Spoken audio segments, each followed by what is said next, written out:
नमस्कार, weekly topics में आप सभी का स्वागत है। मैं हूं सुमित। वीकली टॉपिक्स जहां पे हम बातचीत करते हैं इस पूरे हफ्ते का, किस तरह से लेखा जोखा रहा और कैसे आप अगले हफ्ते पर दांव लगा सकते हैं, कौन कौन से शेयर हैं जिनके ऊपर आपको नजर रखनी होगी, बाजार को लेकर आपकी राय रणनीति क्या होनी चाहिए। बातचीत करते हैं अपने जानकारों से और आज भी हमारे साथ दो जानकार मौजूद रहेंगे। शर्मिला जोशी रहेंगी और शरद भी रहेंगे, जिनसे हम बातचीत करेंगे मार्केट्स को लेकर, उनका व्यू समझेंगे, साथ ही साथ कुछ पिक्स जहां पर हम दांव लगाएं। लेकिन इस हफ्ते के साथ ही ना केवल ये हफ्ता खत्म हुआ बल्कि ये फाइनेंशियल यानी वित्त वर्ष के अंदर भी एक खत्म होता हुआ दिखाई पड़ा भारतीय बाजारों में। तो वित्त वर्ष के साथ ही निफ्टी ने करीब 1% का नेगेटिव रिटर्न दिया। सेंसेक्स हालांकि 1% के आसपास के पॉजिटिव रिटर्न के साथ बंद होता हुआ दिखाई पड़ा। मिड कैप स्मॉल कैप में मिड कैप तो फिर भी 1% के आसपास की बढ़त के साथ बंद हुआ, लेकिन स्मॉल कैप मेजर डैमेज यहां पर आता हुआ दिखाई पड़ा। करीब 14% के आसपास की बिकवाली यहां देखने को मिली। तो हमने सोचा कि क्यों ना बाजार में जब वित्तीय वर्ष के अंदर इतनी ज्यादा बिकवाली आते हुए दिखाई पड़ी है तो उन्हीं सेक्टर्स की बात की जाए जहां पे भारी बिकवाली आई है। तो तमाम वो सेक्टर आपकी स्क्रीन पर आते हुए दिखाई पड़ेंगे, जिसमें आईटी 22% के आसपास का करेक्शन, रियल्टी 17% का करेक्शन, मेटल करीब 14% का करेक्शन, फार्मा और हेल्थ केयर 11 से लेकर 12% तक की डिक्लाइन यहां पर भी आते हुए हम देख रहे हैं। तो इस तरह की भारी बिकवाली के बीच में अब इन सेक्टर्स में क्या करना चाहिए? ये वो सेक्टर भी हैं जहां पर अच्छी परफॉर्मेंस है, जैसे सरकारी बैंक, एफएमसीजी, ऑटो और पीएसयू इंडेक्स। तो जहां तेजी आ चुकी है उनका जिक्र नहीं करते, लेकिन जहां पर अभी भी भारी बिकवाली हम देख चुके हैं उसको लेकर हमारे जानकार क्या मानते हैं, वहां पर कहां निवेश करना चाहिए, इन पर आज हम बातचीत करेंगे हमारी खास थीम में। आप दोनों का ही कोई नमस्कार, स्वागत है आप दोनों का ही। तो पहले शरद सर, पहले मार्केट्स को लेकर आपका व्यू जानना चाहूँगा, क्योंकि बाजार में जो सिचुएशन है हाल फिलहाल में इस पूरे वीक में वो थोड़ी सी इनकरेजिंग थी, लेकिन वो क्योंकि मंथली एडजस्टमेंट था तो ये भी मान लेते हैं कि ठीक है चले मंथली एडजस्टमेंट की वजह से बाजार में एक पुल बैक पे था। सस्टेनेबल लग रहा है कि आपको ये मार्केट का मूव, या फिर इन जोन से क्या बाजार में एक्यूमुलेशन शुरू करना चाहिए? मैं तो नीचे के लेवल से भी बोल रहा हूँ, एक्यूमुलेट ही करना चाहिए और आगे भी मुझे लगता है कि काफी बढ़िया तेजी भारत में बननी चाहिए। जिस तरीके का डेमोग्राफिक एडवांटेज पे हम बैठे हैं, और डेमोग्राफिक एडवांटेज हमारे पास हमेशा से था, but compare to the rest of the world जिस टाइप से डेमोग्राफिक एडवांटेज हमारे पास है, तो वो एक यूनिक पोजिशनिंग है, हाई ग्रोथ रेट्स हैं, स्टेबल गवर्नमेंट है। तो मुझे लगता है ऑन बैलेंस सब कुछ काफी पॉजिटिव है। बैंक्स में यहाँ कोई ऐसा प्रेशर है नहीं, और अपनी टोटल जो बोरिंग वगैरह है वो भी उतनी बड़ी लीवरेज है नहीं। तो काफी बढ़िया स्कोप है अर्बनाइजेशन के साथ साथ और डेमोग्राफिक डिविडेंड के साथ साथ। मुझे नहीं लगता कि अगले 5-10 साल इंडिया को कोई ऐसी बड़ी ट्रबल आनी चाहिए। और पिछले 1-1.5 साल में जो फ्लैट मार्केट्स रहे हैं उसकी वजह से वैल्यूएशंस भी अट्रैक्टिव हो गई। तो लॉन्ग टर्म काफी पॉजिटिव रहना चाहिए। जैसे जैसे डॉलर की स्ट्रेंथ भी थोड़ा रिवर्स होती है और इंटरेस्ट रेट रिवर्स होते हैं, इमर्जिंग मार्केट्स में फ्लोज बढ़ने चाहिए, जिसका सबसे बड़ा फायदा इंडिया को होना चाहिए। तो बिल्कुल लॉन्ग टर्म के लिए यहाँ से बिल्कुल लॉन्ग टर्म पोजीशनिंग करनी चाहिए। नहीं तो शरद सर, ज्यादा मार्जिन ऑफ सेफ्टी कहाँ है? क्या लार्ज कैप में जाए या मिड कैप स्मॉल कैप ज्यादा बेटर दिख रहे हैं, क्योंकि वहां करेक्शन बड़ी आई है? शरद सर देखिए, स्कोप की बात है कि आप कितना रिस्क लेना चाहते हैं। आपको एक चीज समझनी होगी कि लॉन्ग टर्म में अल्फा आपको स्मॉल कैप मिड कैप्स में से ही जनरेट होता है, लार्ज कैप्स में अल्फा नहीं जनरेट होता, क्योंकि वो वेल पेनेट्रेटेड या वेल रिसर्च्ड और इंस्टीट्यूशनल इन्वेस्टर्स उसमें एक हैवी वेट पोजीशनिंग रखते हैं। तो वहां पे आप कितना बड़ा अल्फा वहां से जनरेट कर सकते हैं वो एक दिक्कत वाली बात होती है। अल्फा आपको लॉन्ग टर्म में स्मॉल कैप मिड कैप से ही जनरेट होगा। तो अगर आप अल्फा जनरेशन के लिए जा रहे हैं तो आप वहां जाइए। अगर आप सेफ पोर्टफोलियो रखना चाहते हैं और आपको ज्यादा वोलेटिलिटी से परटर्ब्ड हो जाते हैं तो ऑब्वियसली आपको लार्ज कैप्स में रहना चाहिए। प्योरली वैल्यूएशन कंफर्ट के हिसाब से मुझे लगता है अक्रॉस मार्केट अगर आप किसी भी स्पेस में देखें, चाहे लार्ज कैप्स में देखें चाहे मिड कैप स्मॉल कैप में देखें, हर जगह वैल्यूएशन में मुझे नहीं याद पिछले कोविड के बाद जो रैली आई उसके बाद कभी भी कि अक्रॉस द बोर्ड आपको हर सेक्टर में या हर जगह इतने सारे ऑप्शंस मिल रहे हैं। तो मार्केट्स को लेकर राय आपने सुनी अभी शरद सर की। शर्मिला मैम, आपका व्यू क्या है? क्योंकि यहाँ पर बाजार तो एक दायरे में ही था, दायरा बहुत ज्यादा लोअर एंड पे चला गया, वापस पुल बैक आया 2-3 दिन में, तो कैसे देखें मार्केट्स को अभी हम? First of all I think I am really happy कि ये साल खत्म हो गया है और हम एक नई उम्मीद और नई शुरुआत कर सकते हैं ये अगले मंडे से। बिकॉज आई थिंक कि आप भी बहुत सालों से मार्केट में है and I think so also Sharad, so it's been such a tiring year, you know, really. कि मुझे याद है एक समय था कि हम लोग किसी का रिपोर्ट आया था कि 20,000 निफ्टी देखेंगे, तब मैं सोच रही थी कि अरे 18,000 का नंबर चेंज होके 19,000 जाए तो भी खुशी होगी। तो उसका उल्टा हुआ, we are seeing 17,000 and then 16,000। और वो जो एक ग्राइंडिंग जिस तरह से मार्केट गिरा है ये पिछले साल, that's been very tiring to watch. अगर आपको रोज मार्केट देखना है और उस पर रिएक्ट करना है, it's really been very tiresome. So I hope कि नए साल में हमें नई चीजें मिले. और ऐसा लग रहा है कि अब the worst is behind us in terms of interest rates, in terms of a lot of things. So I hope कि US की इकोनॉमी ये अगले साल सेटल होगी. We will hear from RBI next week कि वो किस तरह से चीजों को समझ रहे हैं in the Indian context. और जैसे अभी आपकी बात हो रही थी on the domestic front हम काफी ठीक लग रहे हैं. So let's hope for a better year in going forward. और कुछ अच्छे स्टॉक्स हम लेने की कोशिश करेंगे and we will go for the best. तो अच्छे स्टॉक्स के लिए इसीलिए हमने वो सेक्टर चुने आज जो ऑलरेडी काफ़ी गिरावट दिखा चुके हैं. तो यहाँ पे मार्जिन ऑफ सेफ्टी थोड़ी ज़्यादा है. अगर डाउनसाइड खुलेगा भी तो उतना शायद ना खुला. तो शरद सर, आज हमने क्योंकि थीम ही यही रखी है कि ज़्यादा टूटे हुए सेक्टर, तो ज़्यादा टूटे हुए सेक्टर होते हैं रियल्टी, IT, फार्मा, मेटल. इनमें से पहली पिक आपकी तरफ से कोई? IT मुझे लगता है इन्फोसिस एक काफी बढ़िया बेट है. काफी बढ़िया करेक्शन हमने स्टॉक में देख ली है. फॉरवर्ड एक्सपेक्टेशंस काफी म्यूटेड हैं 10-15% ग्रोथ के. और मुझे लगता है जैसे जैसे यूएस और यूरोप में चीजें सेटल होती हैं वैसे वैसे आप उम्मीद कर सकते हैं कि यहाँ पे ये फॉरवर्ड नंबर्स में भी काफी बढ़िया री-रेटिंग होनी चाहिए. तो मुझे लगता है इन्फोसिस इन वैल्यूएशंस पे काफी बढ़िया है. अगर फॉरवर्ड पे 25 टाइम भी ट्रेड करता है तो 1750-1800 रुपए के लक्ष्य के हिसाब से इन्फोसिस इन लेवल्स पे एक्यूमुलेट करने के लिए एक डिसेंट बेट है. कंसल्टेंसी वाला जो एंगल है वो प्रेशर डाल रहे हैं सारे IT कंपनीज अब इंडिया में, तो उससे एक नई अपॉर्चुनिटीज निकल के आएंगी. 5G है, मेटावर्स है, बहुत सारे यूज केसेस डेवलप हो सकते हैं अगले 5 से 7 साल में डिसरप्शन के साथ. तो मुझे लगता है IT के लिए बहुत सारे नए एवेन्यूज भी निकल के आएंगे. तो इन्फोसिस मुझे लगता है काफी बढ़िया बेट है वैल्यूएशंस पे. आप देख रहे हो इसमें शरद सर? हाँ जी शरद सर, टारगेट्स क्या देख रहे हो आप इसमें? 1750-1800 के आसपास 25 टाइम अगर फॉरवर्ड पे ट्रेड करता है तो 1750-1800 यानी कि बायबैक के दाम के आसपास के टारगेट्स के लिए आप इन्फोसिस को लॉन्ग देख सकते हो. और ऑब्वियसली बात है, क्वालिटी में तो कोई इशू ही नहीं है. टूटा हुआ शेयर है ऊपरी तरफ से, तो आप लॉन्ग जाना चाह रहे हो IT में कुछ, तो इन्फोसिस एक अच्छा बेट बन सकता है. इसके अलावा आपके लिए अब शर्मिला मैम, पहली कॉल आप कौन सी देख रहे हो? So let me also continue with the IT theme. और मेरे हिसाब से ये एक ऐसा सेक्टर है जहां पर मैक्रो हेडविंड्स काफी रही है. ऑनेस्टली अभी तक कंपनी के अर्निंग्स में इतना कुछ ऐसा लग नहीं रहा है कि बहुत दिक्कत वाली बात है. लेकिन जिस तरह से कमेंट्री आई है US से, उससे ऐसा लगता है कि यहाँ पर problems could increase. I am going with LTI-Mindtree. मेरे हिसाब से ये अपने मिड कैप IT जिसे हम कहते हैं उसमें ये एक अच्छा स्टॉक है.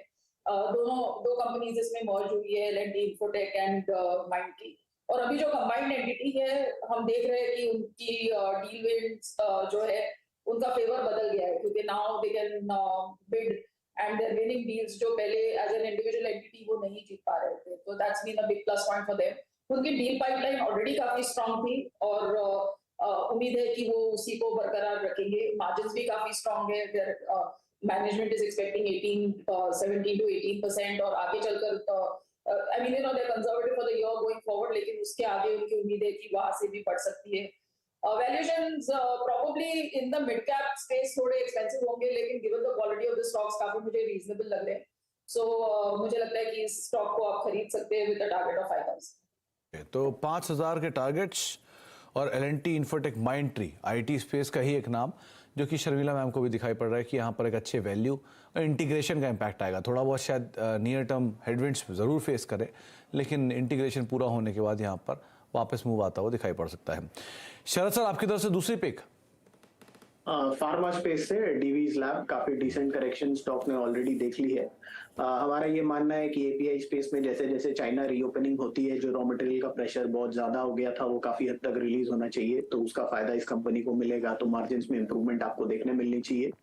कंपनी पेप्टाइड्स और इसमें और प्रोडक्ट्स में काम कर रही है, जहां पे हमें लगता है कि आगे चल के फ्यूचर ग्रोथ काफी बढ़िया आनी चाहिए.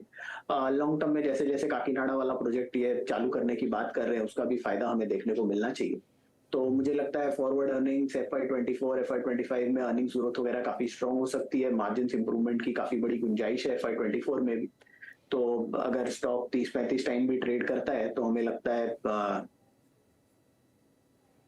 35 टाइम फॉरवर्ड ट्रेड करता है, तो 3,500 के लक्ष्य के हिसाब से डीवी स्लैब एक काफी बढ़िया बेट है।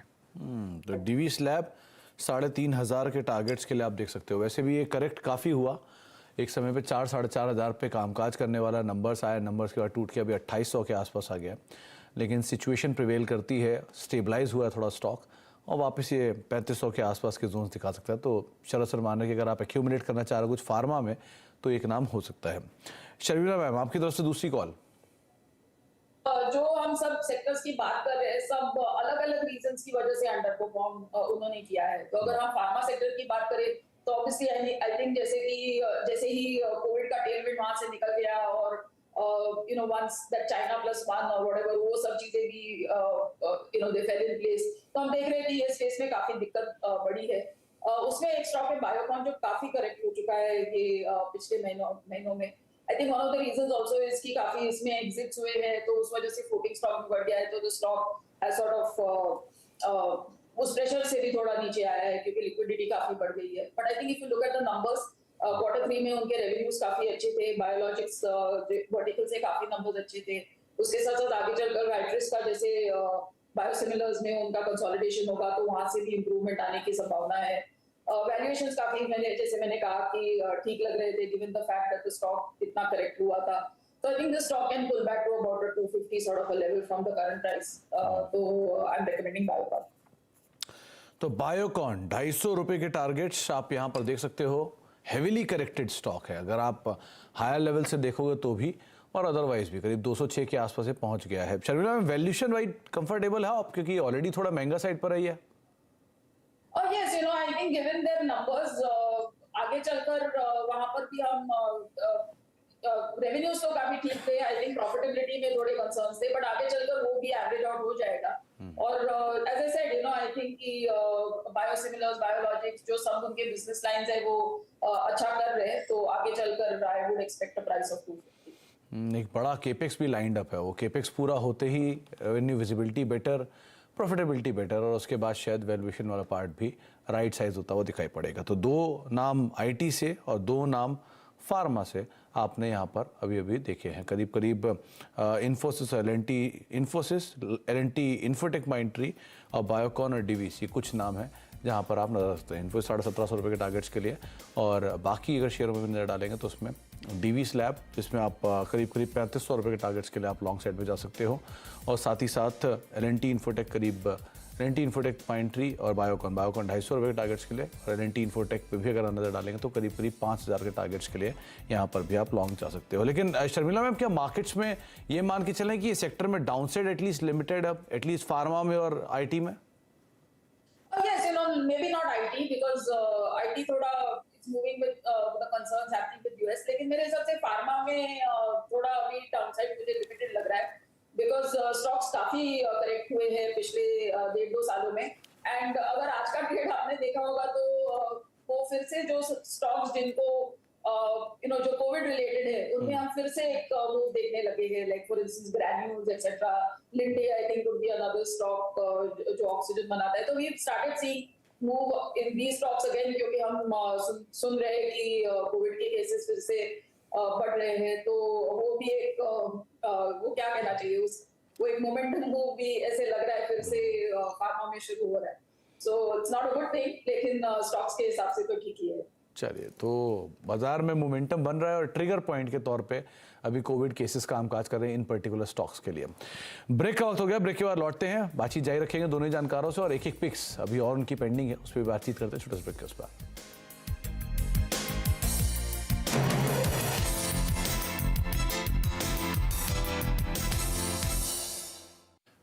आप देख रहे हैं वीकली टॉपिक्स, और क्योंकि आज फाइनेंशियल ईयर एंड हुआ है और फाइनेंशियल ईयर एंड होने के साथ ही साथ निफ्टी, सेंसेक्स जहां पर फ्लैट कामकाज था, मिड कैप इंडेक्स जो कि करीब 1% की तेजी के साथ बंद हुआ, और स्मॉल कैप जो कि हैवी कार्नेज के बीच करीब 14% की बिकवाली के बीच बंद होता हुआ दिखाई पड़ा है। तो हमने उन थीम्स को आइडेंटिफाई किया है जिन थीम्स में सबसे ज़्यादा सेल ऑफ इस पूरे वित्तीय वर्ष में देखने को मिला है, और उन थीम्स में ले देखे जो कुछ सेलेक्टिव थीम्स आती हैं उसमें एक आईटी करीब 22% की डिक्लाइन, रियल्टी करीब 17% की डिक्लाइन, मेटल 14% का डिक्लाइन और फार्मा और हेल्थ केयर करीब 11 से लेकर 12% का डिक्लाइन दिखाकर बंद हुए। तो अब इन शेयरों में क्या करना चाहिए या फिर इन सेक्टर में अगर आप कुछ चुनना चाह रहे हैं तो उन पर हम जानकारों से बातचीत कर रहे हैं।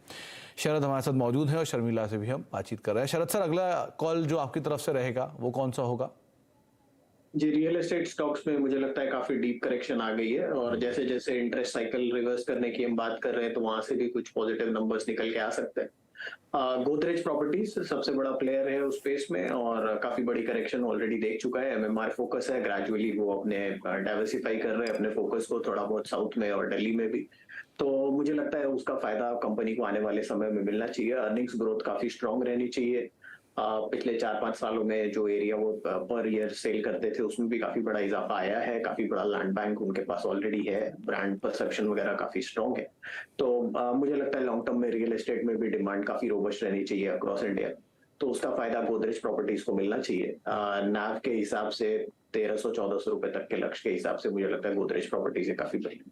गोदरेज प्रॉपर्टीज ये करेक्शन वाइज सबसे बड़ा जो बिकवाली किसी सेक्टर में अगर किसी स्टॉक में आया तो वो गोदरेज प्रॉपर्टीज है, करीब 40% के आसपास तक करेक्ट हो चुका है। लेकिन शरद सर, अभी भी वैल्यू वाला पार्ट थोड़ा सा महंगा साइड पे नहीं दिख रहा आपको? नहीं, नैव के हिसाब से 1300 रुपए और सबसे बड़ी बुक है इनके पास, तो उसका बहुत बड़ा फायदा होता है। और मेनली होता क्या है कि जैसे जो लीडरशिप पोजीशन में स्टॉक्स रहते हैं इनके और बाकी में एक फर्क है।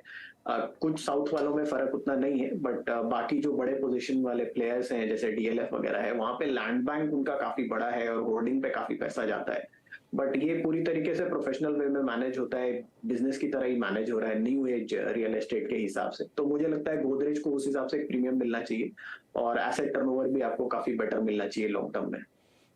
तो गोदरेज प्रॉपर्टीज 1300 रुपए के टारगेट्स के लिए पोटेंशियल अपसाइड करीब 30% के आसपास का आप यहाँ खुलते हुए देख सकते हैं। और रियल स्टेट स्पेस की सबसे दिग्गज कंपनी जिसके ऊपर आप बेट कर सकते हैं अगर आप रियल स्टेट स्पेस में बेट करना चाह रहे हैं तो ये नाम एक अच्छा विकल्प हो सकता है। शर्मिला मैम, आपने कौन सा स्टॉक चुना तीसरा? Prestige estates. अभी आपका जिक्र हो रहा था कि साउथ में थोड़े बड़े नाम हैं, उनमें I think Prestige estates would be one name. ये बेसिकली एक बैंगलोर बेस्ड कंपनी थी, लेकिन हम देख रहे हैं पिछले 3-4 सालों में वो अपना प्रेजेंस अलग अलग ज्योग्राफीज में बनाने की कोशिश कर रहे हैं। मुंबई और हैदराबाद में उनके काफी प्रोजेक्ट्स है अभी, और at least in the Mumbai region हम देख रहे हैं कि काफी तेजी से उनके प्रोजेक्ट्स आगे बढ़ रहे हैं। उसके साथ साथ एनसीआर और पुणे, ये 2 और एरियाज है जो वो टारगेट कर रहे हैं। अगर आप उनके 9 महीनों के प्री सेल्स देखेंगे तो वो काफी तगड़े आए हैं। I think the highest if I am not mistaken. उसके साथ साथ मैनेजमेंट ने ये भी शेयर किया है कि अगले 2 सालों में they expect to double their sales, residential sales from where they are today. और उस हिसाब से उनके काफी प्रोजेक्ट्स अनाउंस किए उन्होंने across geographies which I mention. उसके साथ साथ आई थिंक उनका एक कमर्शियल पोर्टफोलियो भी है और वो आगे चलकर स्टेबलाइज होगा और यहाँ से रेंटल इनकम भी काफी उनको ठीक ठाक आगे चलकर मिलेगा।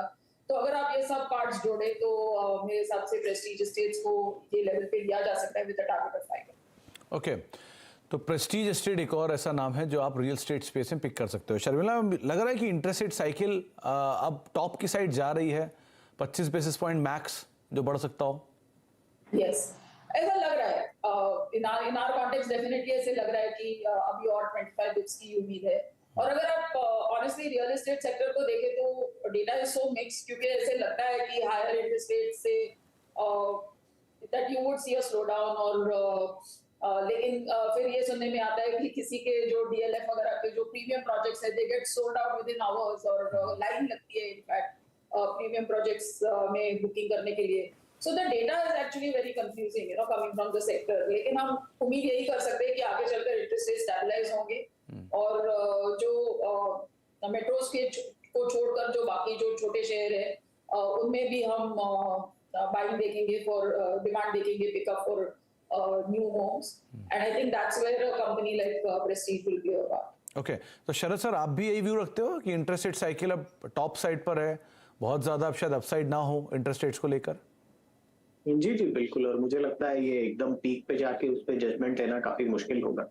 इवन इन्फ्लेशन पे भी हमारा यही व्यू है कि मोर और लेस टॉप आउट हो गया है ग्लोबली भी और इंडिया में भी, और ग्रेजुअली आपको कमी देखने को मिलेगी जैसे जैसे हायर बेस इफेक्ट भी किक इन होता है।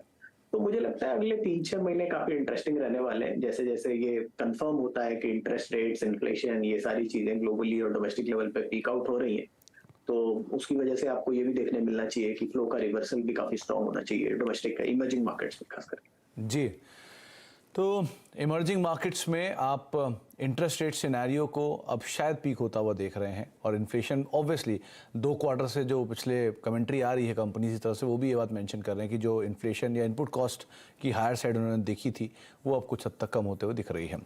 एक एक करके तमाम जो स्टॉक्स जिन पर हमने चर्चा की है वो आपकी स्क्रीन पर आएंगे, जिसमें IT, फार्मा और रियल स्टेट 3 थीम से हमने स्टॉक्स को पिक करते हुए देखा आज।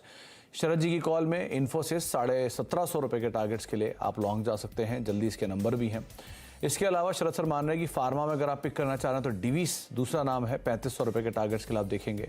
और Godrej property real estate space की जानी मानी कंपनी, 1300 रुपये के टारगेट्स के लिए आप इसको भी लॉन्ग साइड पे देख सकते हैं। अगर आप लॉन्ग जाना चाह रहे हैं फार्मा में, तो शर्मिला मानती है कि बायोकॉन पोटेंशियल डाउनसाइड लिमिटेड है, अपसाइड भी 250 रुपये के, लेकिन डाउनसाइड लिमिटेड है, इसलिए आप देख सकते हैं इसको। Prestige estate real estate space से 500 रुपये के टारगेट्स के लिए आप यहाँ पर दाम लगा सकते हैं। और अगर आप IT स्पेस से कोई नाम चुनना चाह रहे हैं तो L&T इन्फोटेक माइंडट्री ये एक कंपनी रहेगी जिसके 5000 रुपये के टारगेट्स के लिए आप लॉन्ग साइड पे पोजीशंस को देख सकते हैं। बहुत बहुत शुक्रिया शरद सर हमारे साथ मौजूद रहने के लिए, बाजार पर अपनी बातचीत करने के लिए, तमाम शेयरों पर राय देने के लिए। और शर्मिला मैम आपका भी बहुत बहुत शुक्रिया। उम्मीद करते हैं अगला फाइनेंशियल ईयर इस वाले से मच बेटर होगा और अच्छे नंबर हम शायद आते हुए देखेंगे। बहुत बहुत शुक्रिया आप दोनों का हमारे साथ मौजूद रहने के लिए, बातचीत करने के लिए। तो फिलहाल अब वीकली टॉप पिक्स को ही समेटते हैं।